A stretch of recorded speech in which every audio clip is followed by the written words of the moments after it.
my name's Steve, and this is Christianity Out Loud. Thank you for tuning in. Thanks for watching. Welcome to 2022. Or, as I asked a couple of weeks ago, are we 2022? Who knows? Who knows these days? Before we get into it, thank you for watching. Thanks for tuning in wherever you might be watching or listening, up on YouTube or Rumble or Locals.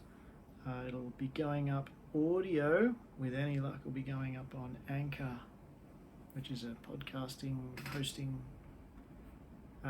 site, I guess you'd call it, as well as the website christianityoutloud.com.au is starting to take shape. So if you visit that, you'll actually see something now. Not a lot, but you will see something. So I'll keep you posted on the progress of that. Hey, if you like what we're trying to do here, like what I've got to say, like what I'm trying to build here, hit the subscribe button, like and share the video. That'd be great. I'm looking at 2022 from the start of the year. Got a good run now. I might try and incorporate some music or songs in or something like that as well. Who knows? We'll see where we end up. So, alrighty. So, we've got a new virus in town. A new virus has emerged. There's government restrictions on work, on mandates, on vaccines, where you can go, what you can do. We must be 2020. Oh wait, no, we're not. We're 2022. It's actually gone on for 2 years. 2 years, and this thing is still managing to dominate news cycles. Just about every news cycle, it is dominating. Well, it's dominated Christianity Out Loud, much to my annoyance, but it still has dominated that. Yeah, are we happy with the current state of society? Are we happy? Are we more connected? Are we more together than we were? Don't know. So, while you dwell on that, brings me to the topic of what I wanted to look at this week. That is Hanlon's razor. So, hands up if you did your homework. Of course, I don't need you to put your hand up. I can't see anyway. A few people wrote, along the lines of interesting topic. I hope so. And someone else said they didn't know, so they were going to have to go and look it up. It's an interesting concept to explore. I've just got the notes here on my screen to my right, which is why I'm going to glance that way. Hanlon's razor. Never attribute to malice that which is adequately explained by stupidity. I'll say that again. Never attribute to malice that which is adequately explained by stupidity. I'll throw one more in, and that would be ignorance. And I mean that in the respectful use of that word, as in lack of knowledge on a given topic. So if I go back to 2020, actual 2020, I would say we were all ignorant of what was to come. We got forecast doom and gloom. That was widely forecast, that there was going to be tens of millions of people dying, the bodies were going to pile up in the street. The hyperbole from all levels of government was actually quite consistent. And we didn't know. We're ignorant, that's fine. If you don't know something, you just go figure out what we're dealing with. Early into the pandemic, we lock everybody down, shut these businesses, children are homeschooled, can't go anywhere, limits on how many people you can have in your home, limits on how far you can travel, density limits in other places, only essential, so-called essential workers allowed out, state borders here in Australia just slammed shut, preventing travel from one state to the other, in direct contravention of the Australian Constitution once more. But okay, fine, I'll grant you this one, benefit of the doubt. I'll grant you this for a month, and let's see what happens.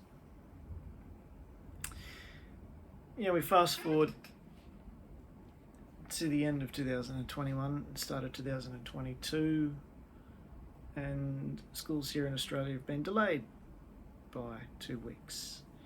Vaccine mandates exist in basically all of the public sector and a significant number of the private sector, as instituted by government. Masks, you got to wear a mask in public, you got to wear a mask in a building, and now for the first time they actually want to mask children as young as 8. See, one of my children is at that primary school mask wearing age, and that won't be happening. I guarantee that will not be happening. So we're 2 years into this. 2 years. The narrative went, everyone will die. Most people will die. Okay? Not everyone will die, but most people are going to get seriously ill. Okay? Most won't die. Some people are going to get seriously ill. Okay. Most people won't die. Most people won't get seriously ill, but some of you might get sick. And that's where we've landed 2 years in. What still exists? Well, there's nothing more permanent than a temporary government measure. We were told such statements as lockdowns will stop the spread, masks will slow the spread, vaccines will leave you immune from contracting COVID. We'll change that too. Vaccines will prevent serious illness from contracting COVID, as well as slowing the spread. And high vaccine rates will result in life going back to normal. Vaccines will lower hospitalisation. High double dose vaccines will result in life going back to normal. Not one shot now, two shots. Vaccines will lessen your chance of dying from COVID. See how that's sort of taken a step back along the way, hasn't it? Mandated double dose vaccine rates will mean life goes back to normal. New normal. We're in a new normal. We've got to reimagine. We've got to think of a new normal, and mandates here to stay. And it's only a matter of time in Victoria until they mandate a third booster shot. First booster shot. Third shot. First booster. 3 shots. Whatever that is. 2 years in, the Western Australian border here in Australia is still shut to the rest of the country. Mandates are forced upon us. And now 8-year-old children are expected to mask up. So I'll give you those 3 options of Outland's razor. Well, a 2 and then my third one thrown in there. Ignorant? Of course, I'm referring to now people making the rules. They're ignorant because they know nothing about it. They're stupid because they're unable to comprehend what to do with what's going on. Or third, malice. I'm sure you can tell by now which camp I'm firmly entrenched in. Yes, call me a cynic if you will, but I will point to the last 2 years. So this is the first time in my lifetime that really I can think of three things that I've never experienced before. It's the first time in my lifetime where somebody was asymptomatic that they've been considered sick. By no metric are they sick. They're asymptomatic. So that, by definition, means they're actually not sick, but they're considered sick. This is the first time in my lifetime where I'm meant to go and take a medical procedure really for the benefit of others, and that may have existed in the past, and I understand the idea behind, say, a herd immunity. That's why there's not very many cases of polio or measles or any virus that is dangerous to children these days. Most children follow the vaccine schedule, therefore these viruses can't get a foothold. But ultimately, I'm sure most parents would agree that they go and get the children vaccinated for their benefit, for the benefit of their child, not necessarily for the immediate benefit of those around them. And this is actually the first time in my lifetime where I would say we are sacrificing the life of children to protect the lives of adults. Think about it. Why should an 8-year-old be encouraged to wear a mask for my benefit? Why are we still telling children not to visit their grandparents? Because they might kill them. Why are we sacrificing the education of these children? Their social skills, their social development.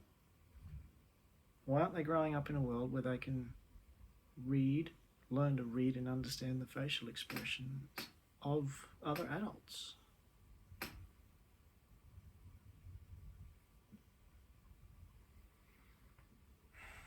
You know,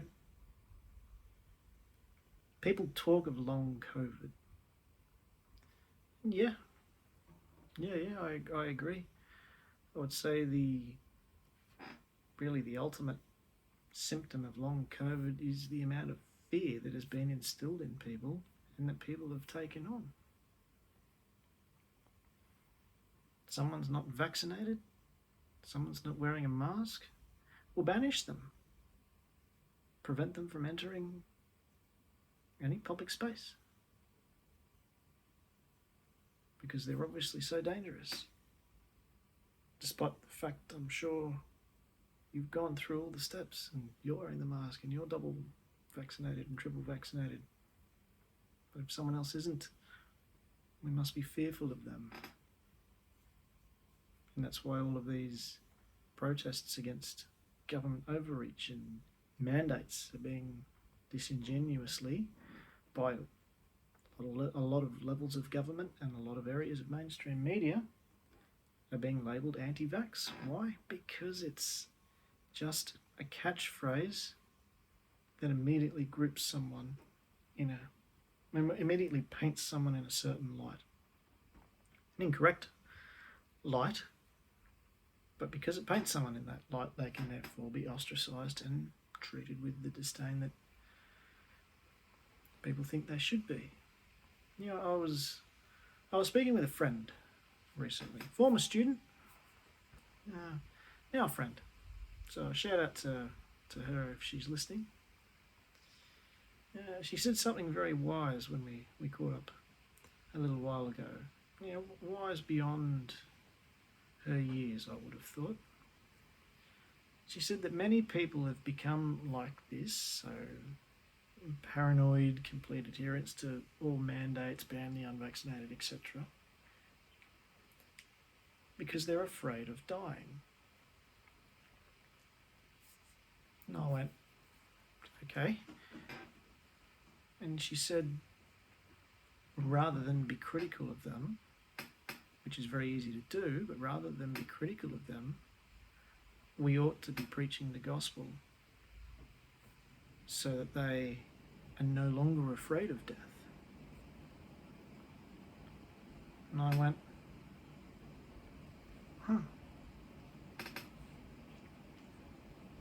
I hadn't actually thought about that. Why are people so afraid? I'm also not suggesting that what we do is we go out and find the tallest building to jump off because we're not afraid of death. That's not what I'm saying at all. But what I am saying is there is a level of irrationality, if that's a word. It is now, I'm claiming it. There's a level of irrationality about the fear that is being displayed. Why would someone be driving around in their own car by themselves wearing a mask? That still goes on. Why? There is no logical reason for that to be occurring. Why, when someone is exercising, riding a bike through a park, it happens past where I live here, and they're riding a bike on their own in the fresh air with a mask on their face. Why? There's no logical reason for that to be taking place. So it's our job as Christians, or the job of the church, the job of Christians, to be preaching the gospel to these people who are afraid of death and bringing them to an understanding where they are no longer afraid of death. They understand that that is not the end. Which brings me to an interesting an interesting scenario, shall we say, that I was loosely following in the US, and I hadn't heard the conclusion of it, which said to me it went the other way. Didn't go the way that a lot of people would have liked the outcome. So what should our response be as Christians? And I've asked this question before. Should it be obey government at all costs, at all times? Quoting from the Los Angeles Daily News. The Los Angeles County Board of Supervisors on Tuesday, August 31st, not sure when, what year, be that 2000 or 2021, not sure. But Tuesday, August 31st, approved a $400,000 settlement with a San Fernando Valley church that had defied the county's health order through the thick of the pandemic. The settlement with Grace Community Church in Sun Valley, which also includes another $400,000 from the state, avoids further litigation over the matter at a time when the US Supreme Court's conservative majority has signalled, here's the good part, that rights to religious practice indoors outweigh the interests of the state to compel places of worship to adhere to public health orders.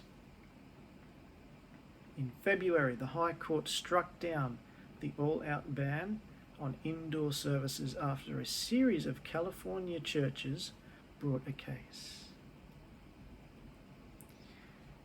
Now, if you didn't get all of that, I will post a link to that article below, above, to the side, somewhere. I'll post it somewhere so you can go and read it.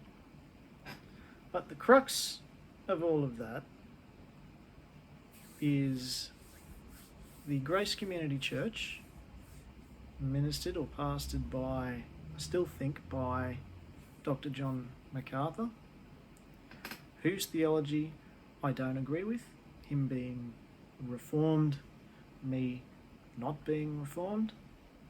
So we have fairly, there's doctrinal differences, okay? That doesn't matter. I'm not always a fan of what he does and what he says, but that's judge people on individual merits. In this instance, I have absolutely nothing but admiration for him. Excuse me. He stood up and said no. The state came in and said, close your church, health orders. He went, no. No, I'm not going to do that. The state would have said, you must limit capacity. He went, no. No, my church, people who wish to turn up to worship can continue to turn up to worship.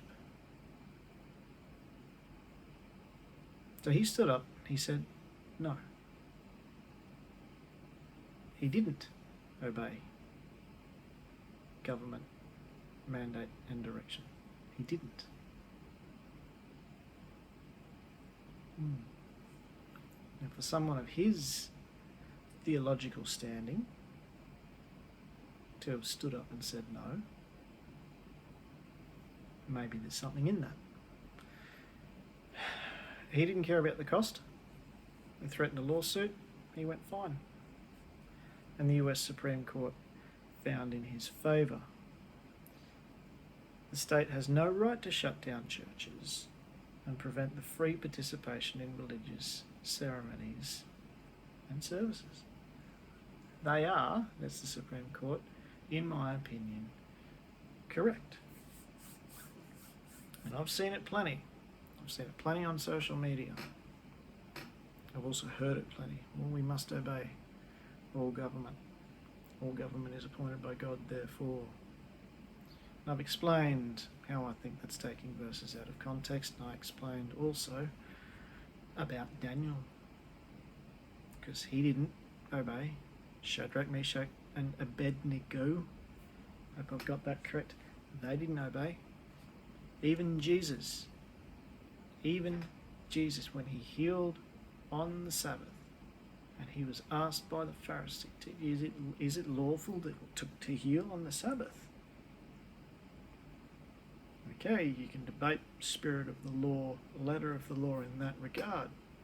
Bottom line is, a certain group of people, i.e. the people who were making the laws and the rules at the time, you were not to work on the Sabbath. Healing was Jesus' work. Is it lawful to heal then on the Sabbath? They asked him the question. He did it. He didn't care. Daniel said, no, I will not bow down and pray to you. I will pray to God. And then he got found out, thrown in the lion's den. That's a fairly drastic consequence. Even if John MacArthur had been found to have been in the wrong according to the US Supreme Court, I doubt very much whether he would have been thrown in the lion's den. You know, where is the good Christian leadership? Where is the corporate church standing up for those who can't stand up for themselves? Standing up for the small business owners in their congregation who have lost income for the last 2 years. Standing up for the children who have missed part of their schooling, their social and personal development. Standing up for their parishioners who rely on the fellowship of weekly church services for their mental and spiritual health. And I hear you say, oh, but they can still access church online. I go, so what? It's not fellowshipping.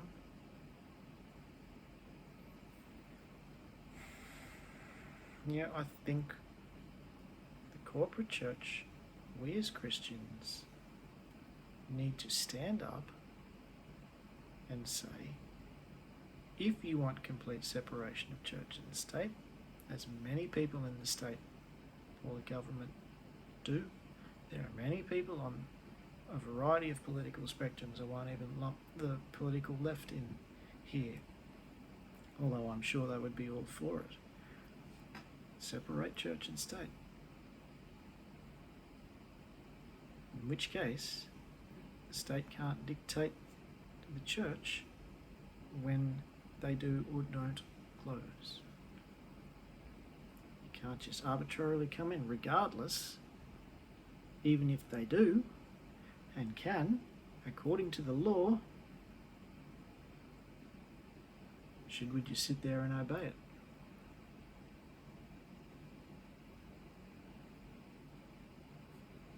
We're 2 years in.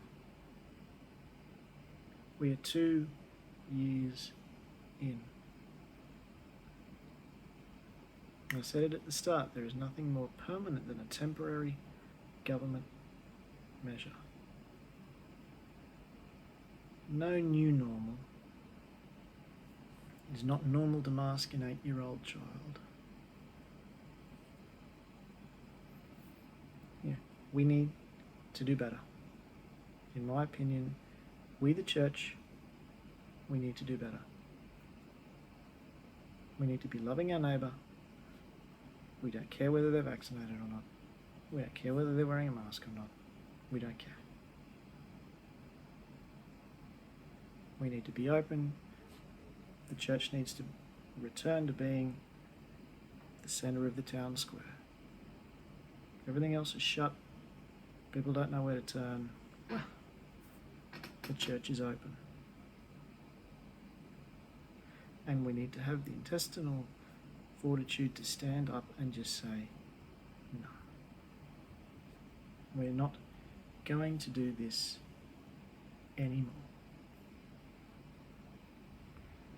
And on that uplifting note, until next week, God bless.